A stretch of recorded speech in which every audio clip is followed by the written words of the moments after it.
UNTV News and Rescue.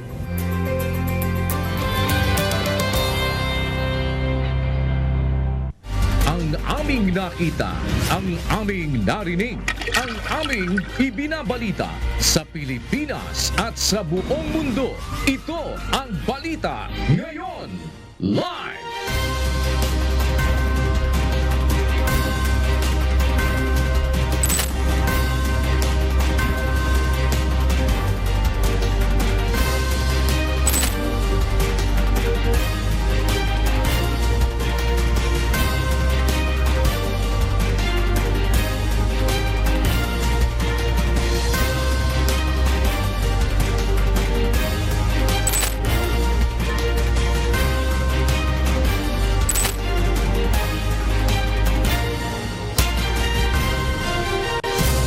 Mula sa bulwagang pambalitaan ng UNTV, si Jun Soriao at si Monica Verralio Tantoco.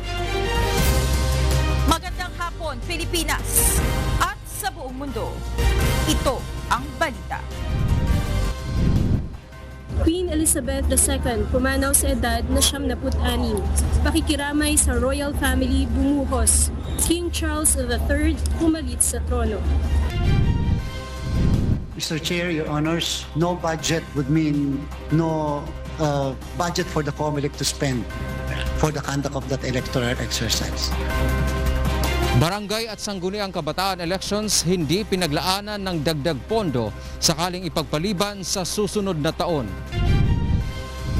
Kasi po sa binigay po sa ating datos ng PNP-DIDM covering the period from July 1 to September 5, 2022 at ikumpara po natin yan with the same period of last year ay bumaba po ng almost 11% po yung ating crime statistics, particularly po yung ating 8 focus crimes. Peace and order situation sa bansa maayos na naipatutupad ayon sa PNP.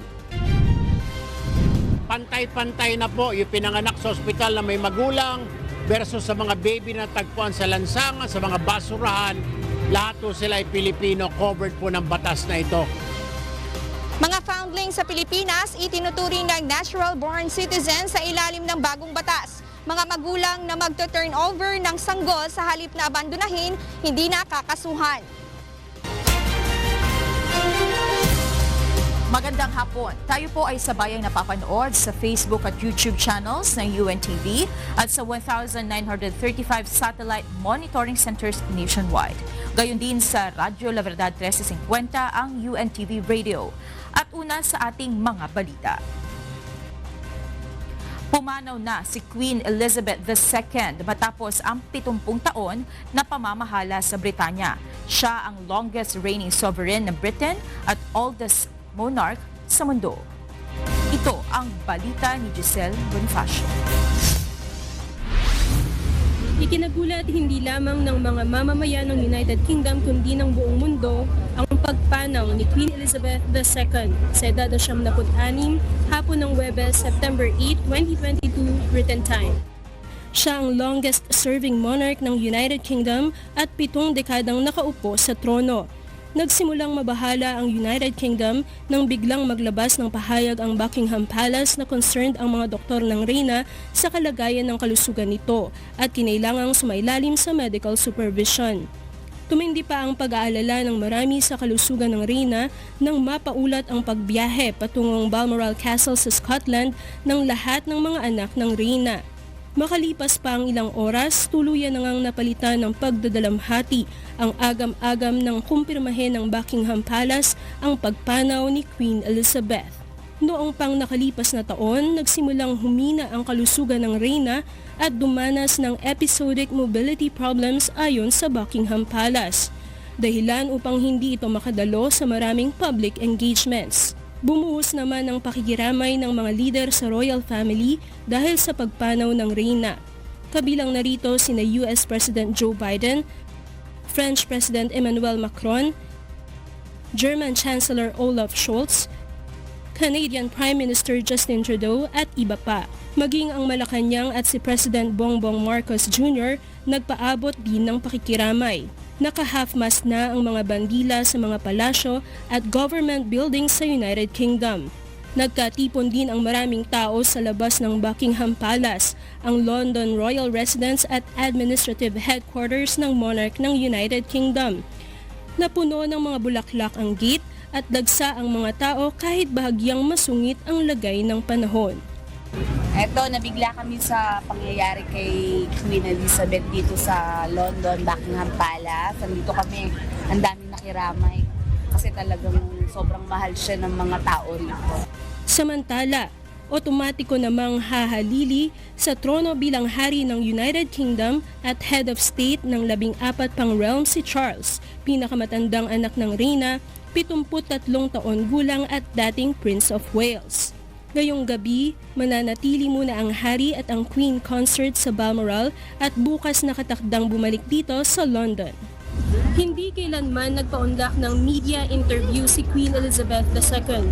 Gayunman para sa marami, siya ang tanging nilang nakikilalang monarch, ginagalang at hinahangaan.